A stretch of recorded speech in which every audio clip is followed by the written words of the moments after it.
Thank you again to our music ministry, to Kenzie. And so there's this story that I heard around the unity movement. There were these three ministers, a Lutheran, a Methodist, and a unity minister that were flying one day, and unfortunately, the plane crashed, and somehow they were bewildered, but they found themselves in hell. Can you believe that? And so they're looking around themselves and bewailing, it's just so hot. And so the Lutheran minister just starts crying about his fate. It's so hot in here, I can't take it. If only I hadn't had all those vices, I wouldn't be here. Excuse me, gotta check on my connection to what I just said. Thank you, Faye. The other minister, right, the Methodist minister also cries out and says, oh my God, it really is so hot in here. I can't stand it. If only I hadn't cheated, if only I hadn't lied so much, I probably wouldn't be here today. Meanwhile, the unity minister is out in a corner, just rocking in the rocking chair, fanning themselves as much as they can furiously, and affirming over and over, it's not hot, and I'm not here. It's not hot, and I'm not here. It's not hot, and I'm not here. Ever feel like you're having that kind of experience, right? And it's this idea, right, like using these positive affirmations. And I know that in the past, Unity has had this idea of, or has had this way of seeing itself, right? Where in some ways we are so steeped in affirming and so steeped in not basing our experience by what was going outside of us that we became a little bit too much of that positive toxicity that there can be, right? Where we aren't acknowledging what is really taking place, right? And we can be in a place of acknowledging this is feeling and looking like hell, right? And still be positive about what we can do next. So we don't have to choose positive toxicity, but we also don't have to choose to be a slave or to be limited by our situation. We can be in that happy medium where we really recognize what is going on and still be positive about the outcome, still be positive about our place within it. And so we could be like, yeah, it's hot, but I won't let that take me down, right? And there may be a different way of experiencing this. Now, a few months ago, I mentioned to you that I found this new sort of label that I've given to myself. It's been a few months, and I still don't know how to exactly pronounce it, but it's apocalyptimist. Apocalyptimist, right? I did much better this time around. But apocalyptimist, right? It's this idea that we can look at what is happening in the world around us in our own lives and recognize that we are being challenged, that there are difficulties, that some of our problems, some of the situations that we may be experiencing in our life and in the human condition are deep. And more immense, deeper than that, is the presence of God in our lives. And that we can lean on it and we can be positive about the ways in which we can respond to these difficult situations and challenges that are taking place. And so it's really about acknowledging the challenge, but just not being a victim to it, right? Really acknowledging the difficulty, but remembering that that doesn't mean that we won't be able to go through it and that we won't be able to grow through it. And so it's this idea of moving beyond the toxicity, however it may be showing up in our lives, and being in a place of openness about what is showing up. Now, I'm not going to say that my experience at Taco Bell yesterday was apocalyptic, but it sure felt that way in the moment. See, I want to share the story with you because it was just such an interesting thing that took place, and it actually starts on Friday morning. I take my son to school almost every morning. He's 9 years old. Good Lord, does he like K-pop, the Korean pop music, and he's really into BTS and this new group called Stray Kids. No idea how he learned about Stray Kids, but I have to tell you, almost every single morning, I hear the same 5 songs on my way to take him to school. And it's difficult to him out of that, right? So I'm already, by Friday, I'm like, I need something else, you know? And so I decide that I'm gonna, I'm a little upset with him, and I was like, no, we need to do something else. So I'm gonna put some positive music. And I look up, in my playlist, positive music playlist. And immediately Lucas says, oh, you don't have to be positive all the time. It's positive this, it's positive that. Always having to be positive. I breathed, and I played my music. But then yesterday, so Saturday, 24 hours later, and I'm like, God, is this kid getting any of it, But so 24 hours later, both Lucas and I are in the line at Taco Bell. It's literally been about 20 minutes in line. There's like all these cars in front of me. There's all these cars behind me. I can't get out. Luckily for me, my car actually, when you're on park, you can play little video games in my console or whatever. So I was playing Sonic the Hedgehog with Lucas. I get to, giving my order, and the first thing the woman says is, oh, by the way, I'm so sorry, but we're only accepting cash. Now, I don't have cash. I see the 4 cars in front of me. I see like the 6 cars behind me. I see the rails that will not let me leave. And in that moment, I thought it was the apocalypse. And I started behaving as such, and so I'm like, I cannot believe you waited all this time to tell me there should be somebody at the front of the line letting people know who carries cash around this time, da-da-da-da-da-da-da, right? Like, really in it. She's like, there's nothing we can do, sorry, it'll go fast. I put my window up, I brought it down again, and I want to tell you once again that this is unbearable. And Lucas looks at me and goes, Papa, be positive. At least you got to play Sonic with me while waiting. Whoa, right? Like, wow. So he was getting it, right? And, it's not like being positive in that moment. It really did shift something for me, probably because I also realized he was watching, right? But it did shift something where it gave me like the space to be like, all right, I can be in gratitude for this. And the moment that I was no longer in the anger, and the moment I moved into what I was glad of that situation, not that I want to go through that situation again, but there was something to be grateful for in that moment, it actually did open up the space where I was like, all right, let's have a conversation. So Lucas, we're not going to be able to eat here, so whenever we get through, where do you want to eat? Where do you want to go? He mentioned the park. We started driving. Another 10 minutes later, we start driving, and there's a a farmer's market with a little park behind it. We had the most amazing, amazing time. And I probably wouldn't have been open enough to think outside the box if I hadn't taken that pause, if Lucas hadn't invited me to that pause.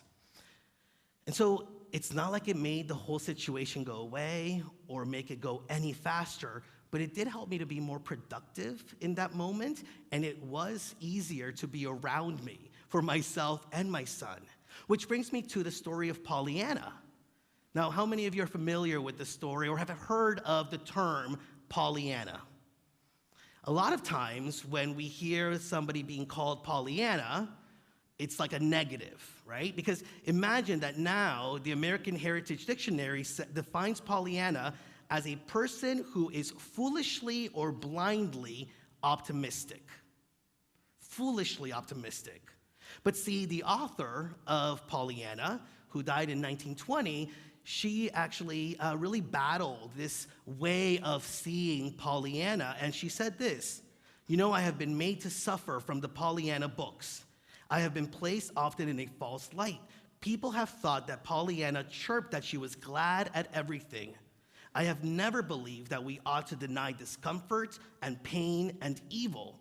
I merely thought that it is far better to greet the unknown with a cheer. And so somehow along the way, we shifted what Pollyanna really meant. But if you look at the story, maybe being Pollyanna ain't so bad. It's greeting the unknown in a specific way. It is reminding ourselves of the good that any moment and situation may have. Now, the book was published in 1913. It was actually the Harry Potter of its time, sold millions of copies. There was, I think, 13 or 14 Pollyanna books that came after as part of a series. And Pollyanna is this story of a young girl who really knows a lot of hardships in life, right? Like, she actually became orphaned. Her mother passed away, and she was living with her missionary dad.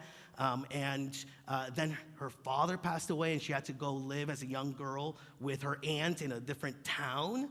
So it wasn't that she wasn't experiencing hardship, but one of the things that, through all of the difficulty, helped her is this game that her father once taught her. There was a Christmas where she didn't get what she wanted as a gift. And her father in that moment had the insight to say, well, let's play the glad game. And the glad game became, what can you be glad about getting this other gift? Think about that. In every situation, in every moment, in every relationship, when we don't get what we want, could we step back and ask ourselves, but is there something to be glad about in this moment? Not to change the situation, but to give us that pause, right? Like I mentioned, the pause that allowed me to step beyond my anger or behind my anger and be able to start seeing some possibilities. And it wasn't like she looked at life through rose-colored eyes. She wasn't always cheerful. She cried when there were difficulties, right? Like, she really felt some pain and hardship. And she was able to shift some of those experiences the moment that she stepped back. Now, one of the beautiful things about that story is she starts playing the glad game with all the different people around the town that were having difficulties. And at first, the people around the town were like, oh, there she goes again, right? Like, there she goes again. But something was shifting. Something was happening in those relationships and for those individuals. And towards the end of the story, Pollyanna actually has a really big accident and becomes paralyzed temporarily. And in that moment, she could not play the glad game. She couldn't see beyond the difficulty and the challenge that she was experiencing. And all of a sudden, all the people from the town started showing up to let her know how much they were glad that she was in their life, how glad that they were that she had taught them the glad game. And in those moments, through those conversations, all of a sudden, she was inspired enough to be able to step beyond or behind what was happening and ask herself, is there something that I can be glad about in this moment, in this hardship, that can shift my experience? She was cultivating positivity in her life. And the question is, how do we cultivate optimism? How do we cultivate positivity? How do we cultivate gladness and joy in our lives? Just like the possibility, the positivity that was instilled in Lucas, right? And that showed up for me at Taco Bell yesterday. Like, how are we not doing it? Of course, that wasn't as big of a challenge as what Pollyanna was experiencing, but it sure did feel that way. And I was in suffering, and I was in anger, and I wasn't able to see beyond that. And so it's about that shift that I mentioned to you last week. I'm really centering myself in this because there is a lot of stuff that is going on outside of us. It's a lot of stuff that's going on in the world, right? That can sometimes, if we're not clear, if we're not careful, if we are not mindful of it, could bring us down. Could tell us that we're going to hell in a handbasket, right? And at the same time, could we be in that shift of energy that says, wait, we're at the cusp of a new way of being. We're at the cusp of experiencing abundance and prosperity and love and light in ways that we didn't even know we wanted to experience. And so the glad game is what not only did it for Pollyanna, but the glad game is what we can do in order to create the space for the shift in the way we see it. It loosens us up, right? It makes us focus on something other than our own suffering, our own limitations, our own judgments, and then reminds us that the shift is possible. It doesn't take the challenge away, it just creates the space for a positivity of the possibilities. Now, Marianne Williamson says, positivity is more than the absence of the negative. It is the presence through thought, word, and action of the positive. In other words, simply not being negative is not enough. If we're interested in creating miracles and invoking the most powerful creative manifestation, we must proactively be positive. So I ask you again, how are we cultivating optimism and positivity in our own lives? It's the tool to our happiness, right? It wasn't that Pollyanna was the eternal optimist. It was that somehow she figured out a tool to help her be more positive in life. And so what are the tools that we have in order to be able to do that? It's about recognizing that our happiness is not based on outside experiences or situations, but the way in which we're responding to them from the inside out. And so Marianne Williamson says that there are 3 areas that we can cultivate positivity. The first one is positivity about others, then positivity about possibility, and then positivity about ourselves. So being positive about other people. Are we looking at our relationships or individuals that we meet and immediately going to how will they hurt us or how will they heal us? Are we looking at our relationships and asking ourselves, how is this detrimental or damaging, or how is this able to lift me up? In moments of connection, in moments of difficulty, are we recognizing that all of our relationships are there for our highest good?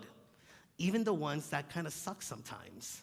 Even the ones that don't feel so good, they're there for our highest good. It doesn't mean that we have to continue to be in relationship with those individuals. Maybe those individuals are showing us better and healthier ways of being with boundaries, with self-care, with self-worth. But do we focus? How do we focus in those relationships? You know, I love when Martha Creek comes and she reminds us. For those of you who don't know, she's like a consultant of ours, a minister, and she always, she comes and she says, like if this is our life, 90% of it is going really, really well, but we tend to focus on the 10% that could be better. Are we doing that in relationships? I had to think as I was getting ready for this, when there are challenges and difficulties in my own relationship, my intimate relationship with my husband, right? Do I come from a sense of, this is all going really, really well, and I want to continue to cultivate all that is good in our relationship? Or do I come with and so there's a shift or a conversation to be had? Or do I get into it by saying, this isn't working for me, you gotta figure it out, right? Like, which is the energy that we relate to each other in, and can we be positive about the other individual and the other individual's intent? I love Brene Brown always says, make sure that you are open to the positive, with a positive intent, that you see when people are acting or in relationship with you, that you always give them the benefit of the doubt, that they're coming at it with a positive intent. Are we getting stuck in unhealthy ways of experiencing our relationships? And if we are, maybe we can play the glad game. What in this relationship makes me glad? Shifting the energy and then being able to have the conversations that we need to have, or just experiencing the joy that is there for us to experience. What about positivity about possibility? Are we falling apart or are we falling together? Which one is it? How do we want to look out in the world? How do we want to experience the world? Are we going through a breakdown, or are we breaking through? Sense of limitation, judgments, old ways of being, old patterns that may have had a hold on us, and we may not even have realized that they were having a hold on us. And so being positive about the possibility in every single situation. If we truly believe that everything that is taking place in our lives is for our highest good, and we may not be seeing how it's good, then that situation's not done with us. Because that situation will be done with us when we're able to look back and say, this is why I experienced this. This is how my highest good is showing up through even this difficulty or challenge. As I've shared with you before, don't let the challenge get the best of you. Be open to getting the best out of that challenge. And so when we are stuck in ways of experiencing the world through our senses, through the circumstances or the situation that may be taking place, and we may be feeling a victim of it, can we play the glad game and ask, what one thing can I be glad about in this moment, in this situation? Not to shift or the situation itself, but to give us the space to relate to the situation in a different way, with a positive and optimistic way of looking at how we may be able to move through it. Positivity about ourselves. Isn't it true that sometimes it's easier to see the good or see the Christ in somebody else before we really own it for ourselves? And think about the ways in which you respond when somebody actually acknowledges the good that you are.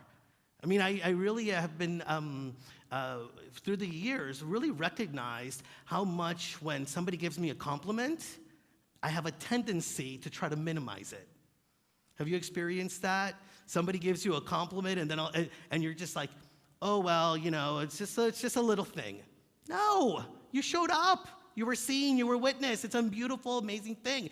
Don't make a liar of that person. If they say you're great, say, I think you're right. But it's true, right? Like, Juan, you're funny. Yeah, I am pretty funny. Not everybody agrees with it, but I do, right? But no, how are you positive about yourself? How are you allowing yourself to cultivate an optimist outlook about who you are, your self-worth, the way in which you're showing up in the world? How are you letting go of the judgments that you aren't showing up the way that you're supposed to, and being open to the fact that within you is all the potential to do so, and you're going to be tapping into it in greater and greater ways. To not let our value be defined by the ways that we've showed up before, but the ways that we are intending to show up now. Sometimes we're the ones that need to forgive ourselves about who we have been or how we have been before others are even able to witness our truth. And so in those moments, we can remember boundaries, self-care, right? Giving ourselves permission to be fully human without necessarily giving away the fact that we are spiritual beings with this amazing toolbox within us that we call this Christ nature. And so I may not be doing it well right now, but I'll learn. It may not be yet, but it'll happen. How do we allow ourselves to really be positive about who we are and how we show up? And so in those moments where there is some self-doubt, where there is some self-judgment, can we take a pause and play the glad game? What is one thing that you are glad about in the way that you're showing up today, here in this very moment? The glad game is what shifted things for Pollyanna. And if you're with me today, I really invite you to consider being a little bit more Pollyanna-ish in the way in which you relate to the world and relate to others and relate to yourself in this moment. So Unity on the Bay, I like to play a game, and you know that I like to have fun. So here's my request from you. Are you willing to play the glad game? Are you willing to play the glad game? For a week, play the glad game, right? So here's what we're going to do. We're not going to blind ourselves about what's truly happening. We're just going to become more mindful in the moment by giving us the space through the glad game to cultivate the optimism, to cultivate the positivity that not only we can experience for ourselves, but then that we can show up for the world in those ways so that when we need it, we've cultivated enough positivity and optimism that it gets mirrored back to us. And so this is the way that we're going to do it. Now that you've all said yes, and by the way, I took names, and I will be checking. This week, we're all going to play the #UnityGlad game.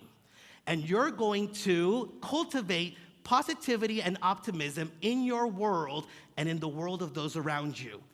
Every day this week, you're going to go on your social media, use the #UnityGladGame, and write one thing that you are glad about. Whether it's others, whether it's a situation, whether it's about you. One time, every day this week. Simple enough game, right? Simple enough? Are you still with me? Now that I asked you to share it on social media, you're like, well, I don't know, right? We are going to be checking. So I ask you all again, are you willing to play the glad game? Yes? Philippians 4, verse 4 says, rejoice in the Lord always. I love this part. It says, again, I will say, rejoice. It's like this human condition to hear that, right? Like, rejoice in the Lord always. Yeah. No, again, rejoice. There is always something to be glad about. And our opportunity is to uncover what that is, allow that to be what shifts us, to see the experience and see our lives and see ourselves in a different light, to allow more of God to show up through and as us. We can be in the world and not a victim to it. We can play the glad game as much as we need to be a Pollyanna and to let our positive outlook remind us that we are at the cusp of living into all that we are meant to live into and experiencing heaven on earth. Thank you and namaste. Thank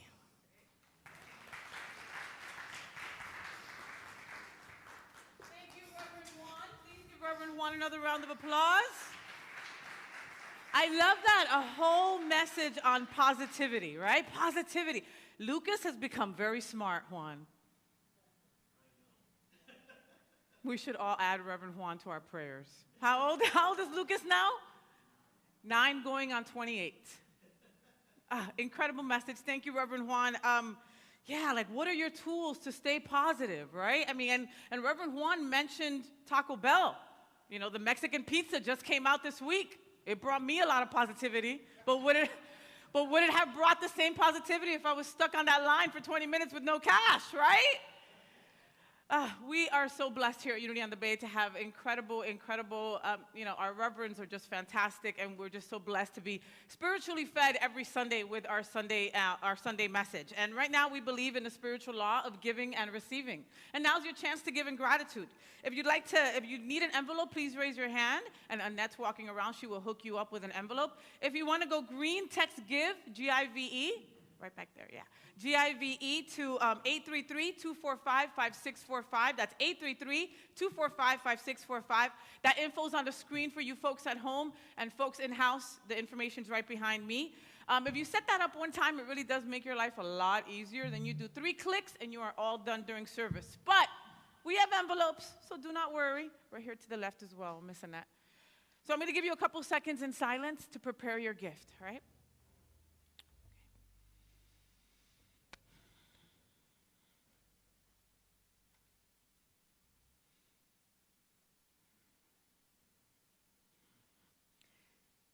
We thank you for your gifts, so I will ask you to hold your hand or your gift to your heart, whatever makes you feel comfortable. And we will bless these gifts together. Divine love, that I am. Blessed is all that I give and all that I receive. Let's take a moment to bless the children. The children are in their own time of inspiration and learning in the Kids Zone. So let's get our hands together. Children, we love you. We bless you. We appreciate you. We behold the Christ in you, and we see you doing great things. We love you, kids. Remember that we're here to pray with you, pray for you. I'll ask if we have any prayer chaplains in the house to come on up to the front. If something came up during Juan's message and you'd like to sit down with one of them after service, please feel free to do so. With that, I will invite Reverend Juan on up for our prayer for protection, followed by our peace song. And thank you again for being with us today. What is the hashtag? Unity Get Glad. Get Glad. Unity Glad Game. Unity Glad Game. All right, but let's say it like we're glad about it, okay? So what is the hashtag? Unity Glad Game. I'm going to be on the lookout for mine also, and let's cultivate this positivity together. With that, I'm going to invite you to please stand so that we can say and affirm our prayer for protection, and we'll follow that with our peace song. Together, the light of God surrounds us, the love of God enfolds us, the power of God protects us, the presence of God watches over us. Wherever we are, God is, and all is well.